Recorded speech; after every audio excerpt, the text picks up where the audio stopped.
So for this month, we have been talking about leadership. And guys, I am posting this. I am making this video just before I go on vacation. So I can't promise when this video will come out, but know that I want to continue our talk on leadership. And guys, my first question is, have you ever been to a funeral? A lot of times we go to a funeral, and at my age, we kind of tend to go to more funerals because of just life expectancies in life, right? And you may not have dealt with going to a funeral yet or the loss of somebody, but guys, I want to talk about a friend of mine, and his name was Dave. And when I was kind of in the middle of my journey through ministry, I had moved from one church. I just felt God calling me to go to another church. And we searched and searched, and we ended up finding this church. And the funny story is, a person came running up to me and goes, Dave, there is something going on down in the kids' wing, and you need to go down there and get it fixed. And I thought, man, somebody's just playing a really weird joke on me. I had no idea what was going on. And so I go into service, and we ended up liking the service. So me and my wife decided that we were going to come back the next week and check it out again. So we go into the service, and this time somebody comes up to me and goes, what's your name? And I said, my name is John. And they asked my last name, and I told them. And so they go, you look a lot like our kids' pastor. His name is Dave, which kind of explained the week before, but I still not any clue of what's going on. And then we come back a third week. And the third week, the lead pastor comes down and introduces himself to me and my wife. And he sits there and asks me my name and last name. And he goes, oh, I thought you were Ruckel. And that's Dave's last name. He goes, I thought you were Ruckel. I thought you were Dave's brother. You guys look a lot alike. He goes, you really need to meet Dave. So time goes by, and I'm volunteering in the youth ministry. And Dave, we were at an event where the kids and the youth were all together, and I was hanging with the youth. And all of a sudden, this guy who looked like me comes up to me, and his name was Dave. And he asked me, hey, just kind of introduced himself and asked me a weird question. Have you ever thought about working in kids ministry? And at that point, I had never really worked in kids ministry. I just did kind of the youth thing, and I said my answer was really no. And he goes, well, it's weird because I've been watching you, and you really have this way with kids, and I think you would be really good at leading preteens, which is 3rd, 4th, 5th, and 6th at that time for that church. And so I thought, okay, that kind of piques my interest. That's kind of, I love that age group. I like the preteen, middle school really a lot. I think, they're clay, and just really wanted to check it out. So me and Dave kind of started hanging out. And I found out that Dave was this really cool guy. And he instilled in me, really, he trusted me, and he built into me. And if I could describe Dave in a word, it would be builder. He was a builder. He loved to build things. And the one thing he was really great at was building ministries. He built a children's ministry by finding the pieces and the parts that he needed to put in to build this great ministry. And one of the questions I asked him one time was, how in the world did you ever come upon me? I mean, you didn't really know me. He goes, and I was working with youth, not any of the kids. How did he goes, when I just observed, I watched you, and you kind of really had this thing where kids flocked around you. And he goes, that's what I look for when I want kids in my or people in my ministry. I want to see who the kids naturally go to, and if that person is really good with the kids. And he goes, you were just extremely exceptional with him. And so we kind of built this thing, and he just instilled and built into me and trusted in me. And he just was the great guy. He was one of my greatest friends ever. I mean, he built into me so much that I loved him. Well, a couple weeks ago, my friend Dave, he passed away from cancer. He had cancer for about a year, and he went from this big strapping guy down, and it whittled him down. But he passed away, and we went to a funeral for him, and it really wasn't a funeral. It was more like a tribute. And when I was sitting there listening to all the people talk, now we had kind of parted ways, right? He moved on to Kansas City. I still live in Wichita. We kind of parted ways, but I went up to this funeral in Kansas City, and we sat down and just listening to all the people talk about Dave. And it really got me thinking about his legacy. And that's what I want to talk about. Leaders leave legacies, guys. And Dave did that in spades. He really instilled into people and built them up, and he gave them the opportunity to fail, right? And I failed a couple times when I was learning how to really do kids ministry. But he would always be there to support and to help and to talk into. And he really built me up to where I was really comfortable in kids ministries. And so I just wanted to tell you guys that even though a guy like me, who I told you I didn't grow up in church, and neither did Dave. Dave came to know Christ later on in his life. He was in his late 20s. I was in my 30s, but we kind of had that connection too. And he kind of, I think he saw a little bit of him in me. You know, he saw John and Dave kind of the same. And so we just kind of built this trust into each other. And the best story I have with Dave is he knew a little bit about my background of, I came from this dysfunctional family and, you know, a military dad. And so we were at a conference in California. And so we're sitting there, and we had been hanging out. It was just me and him, and right, we were just hanging out, and we were in this worship time. They were playing music and worshiping, and I was standing off to the side, which I tend to do because I get flailing arms and everything. So I was up, and all of a sudden he came walking up to me, and he threw his arms around me, and he gives me this big hug. And he sat there and said to me, he goes, "Man, I love you. Thanks for coming on this trip with me. It's really been such a great trip." And so when he said that and hugged me, I really didn't know what to do with that. Like I said, I was raised in a military family. My dad, you know, his love language was not hugging. That was just not his way. And it was really the first time in my life I really had a true hug out of love from another man. And I didn't know what to do with it. And my emotions just broke down. But that was Dave. Dave knew the things that a person needed. He saw that. He could just feel that. And he instilled in me this legacy. And so we talk more and more about legacy. I really wanted to adapt some of what Dave had done in building all these things. And he kind of told me it was about leaving a legacy that people could carry on, right? And so it really got me thinking about family, right? I grew up in this kind of dysfunctional home. It wasn't I would say there was love there, but it really wasn't shown. And I really wasn't shown how to be a dad. In this dysfunctional family, my outlet was sports. And I never wanted to go home. I always wanted to play sports. I wanted to be on the ball field and not at home.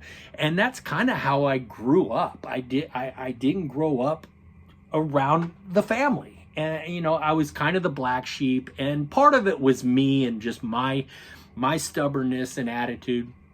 And so went about living this life and growing up. And then I met my 5'2" Wonder Woman, got married, had kids.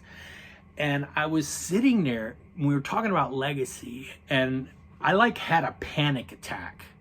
It was like, Dave, I really don't know how to instill a legacy upon my children when I really haven't know how to be a parent. My parents weren't really parents to me. I really wasn't a son to them, and I really don't know how to do this dad thing right to leave a legacy.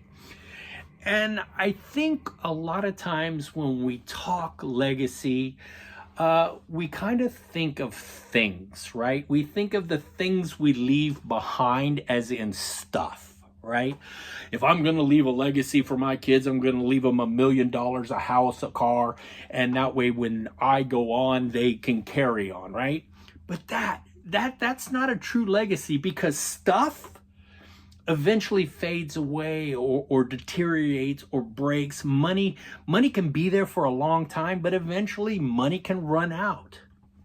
He goes, John, Dave told me, John, he goes, man, he goes, you're really a good father. I watch you with your kids, and you're leaving a great legacy with your kids. Just keep that up. But what you want to do is instill Jesus Christ into their life. And that was truly Dave.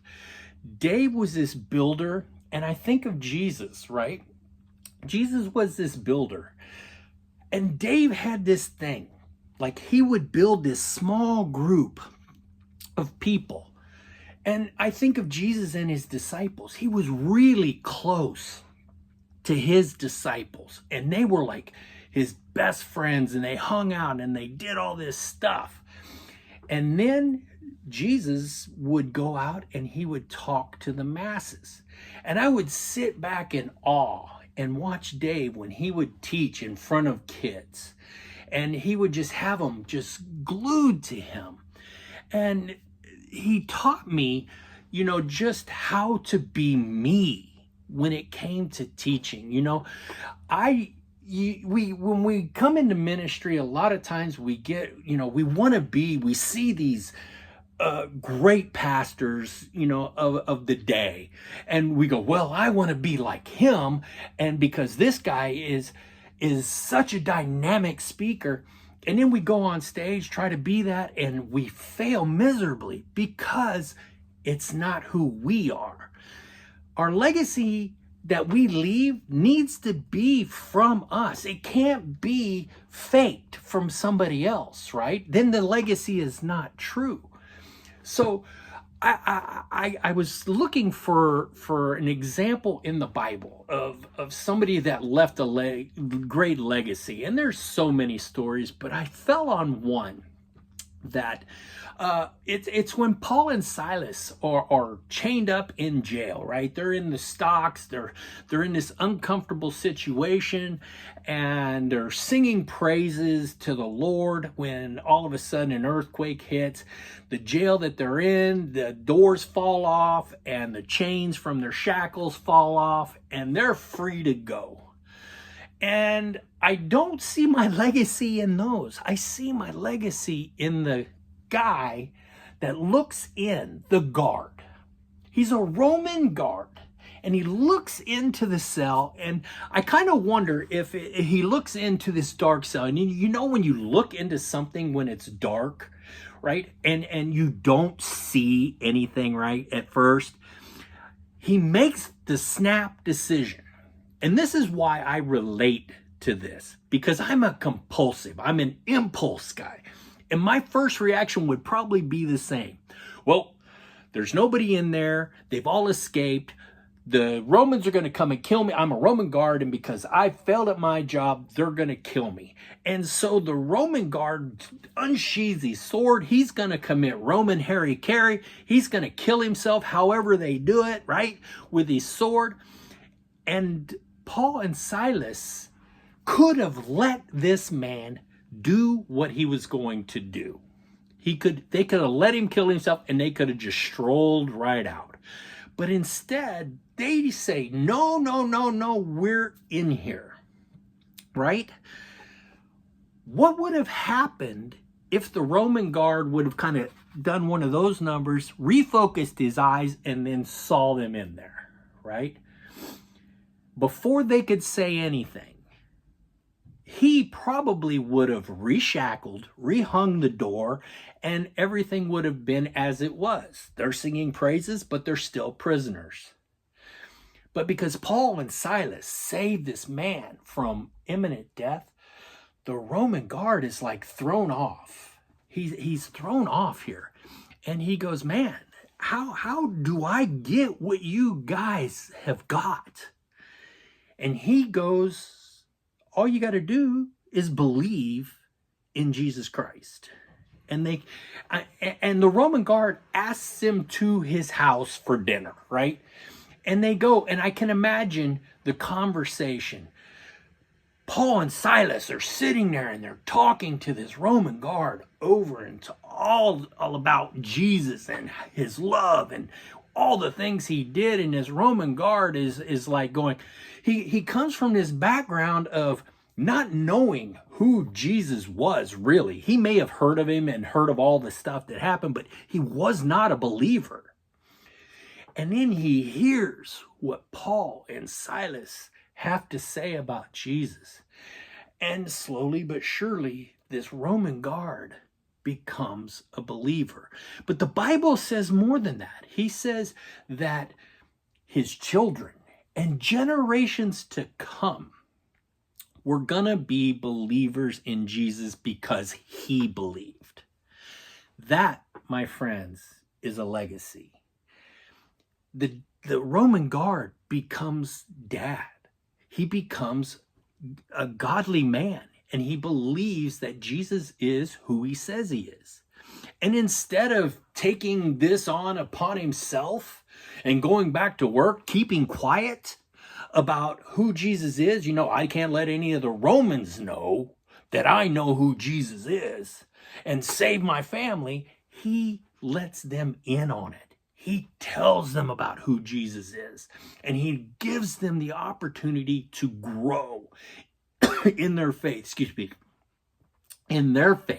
and they pass it from generation to generation. That is leaving a legacy. Guys, you want to leave a legacy that when your time has come, you sit there like at this memorial we had, this tribute we had for Dave.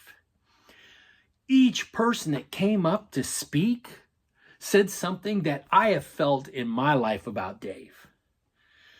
Man, this was my best friend. He just instilled love and he instilled Jesus into me. Each person that came up and spoke said those same things. And the other thing they said was they were kind of angry a little bit. And this might shock you. They were angry that Dave got to go see Jesus and be healed from this awful thing that happened to him before them. And guys, I'm going to miss my friend. I loved Dave Ruckel. He was just an amazing guy in my life. But guys, I know he's not gone for good. I will see him again, and I rejoice in that because the legacy he left in me was a loving, knowing Jesus and who he was. And I know Dave knew who Jesus was because he proclaimed him over and over again to the next generation. So I joke a lot with my friends, especially my wife. I tell her, I want a memorable funeral. I want to do a Viking funeral. I tell her this. I know she knows I'm joking about this, but I say it, because I don't want my funeral to be this mourning thing. I want it to be this legacy of love that I've passed down.